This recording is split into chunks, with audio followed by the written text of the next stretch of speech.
Hello, this is episode 1 of iOS Development 101 by NS Coding Channel, and today we are going to work with Xcode and I will show you key parts of iOS app.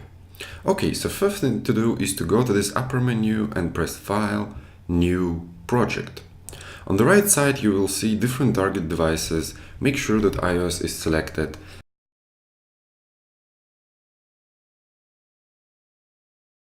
And for now, let's pick single view application. Okay, here we need to provide name for our app. Let's call it Hello World, like silly programming tradition. Fill organization by your personal name or some company name that you like. Leave bundle ID field as is. In the next section, you will see language selection. We are working with Swift here, so make sure it is selected. Then you can see devices selection. It is not so important for now, so leave it universal. And make sure that all three of these checkboxes remain empty. We will learn everything from them, but for now they will just confuse you. Okay, so here, just check where to save your project. Okay, here we go. You see now general screen of iOS app. It contains main options and info about your app, like version and build number. Deployment target represents the minimum version of iOS that is supported by your app. Let's pick iOS 8 at the moment. As an iOS developer, you should work with different versions of iOS. From my personal experience, users adopt new iOS very fast. In a month after release, you will have like 50 or 60% of user base using latest software. So my advice for now, use iOS 8 as your deployment target. When iOS 10 will come out, drop iOS 8 and start from iOS 9 support. It will help you to keep your code clean and you will be able to support latest technologies with minimum pain. Devices, you know what it is mean, and this interface called main is actually here, main.storyboard. So let's check this. Here you can create user interface for your app. You will often use this method, but sometimes it is better to create some UI elements from code. Some crazy guys create all UI from code. I really don't think that this is a great idea, so don't be like them. What you see now is ViewController, and you can see it right here. So you can create some elements here and then connect them into your code. So let's do it right now. On your right side, you will see this panel. If it is invisible for you, look up to these three buttons. This one hides left panel, this one right, and this one shows console.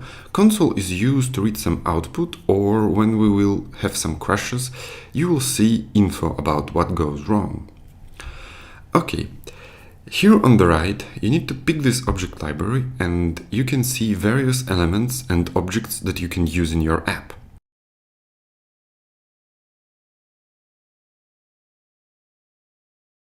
Like button or label, or this progress view, just drag them. Now we need to connect these UI elements to your code, and we can achieve that by pressing to this button. It will create this split screen and you can see on the right side your ViewController. Let's make some room by pressing enter, and now by holding Ctrl on your keyboard, just drag this connection to your code. You will see this menu. Outlet represents connection between code and Storyboard object. This is its class and it is its name. Let's call it label. Connection, we will talk about that later. Now let's do the same for button and progress view. Remember, Ctrl, drag, and then provide some name for each element.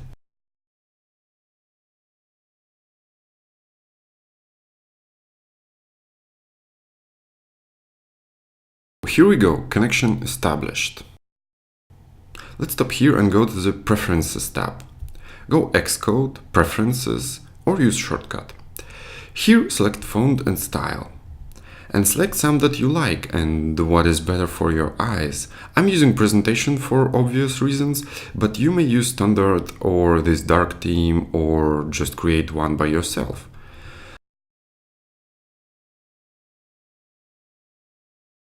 So now we have connection, and let's assign some text to our label. Even if you have never seen Swift, it will be clear for you.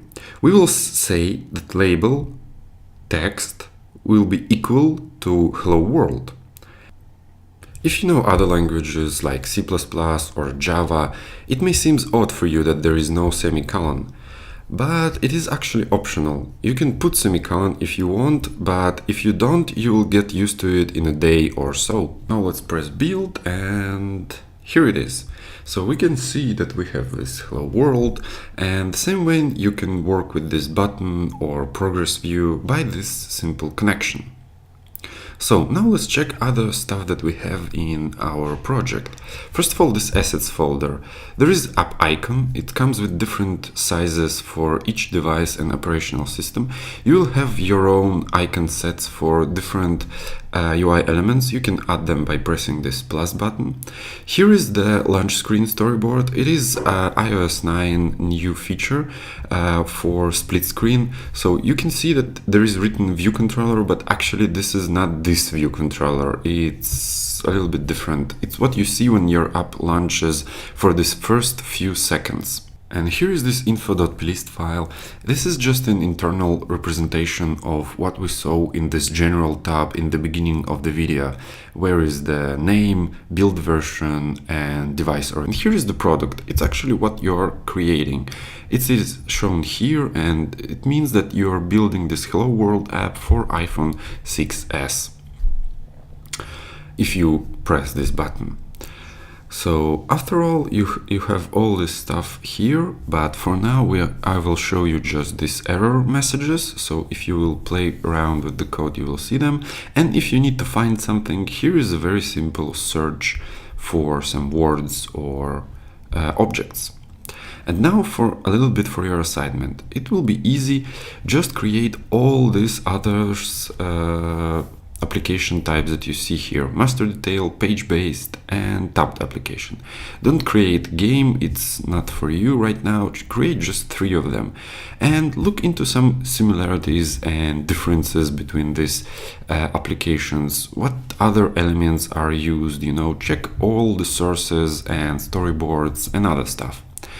Again, just make sure that you use, these checkboxes are unchecked and language is Swift and, universal devices. Just give it some names and try to get some experience from it. I hope it helps. In the next video, we will talk about the very beginning of iOS app and the core components of every iOS application. Good luck, guys.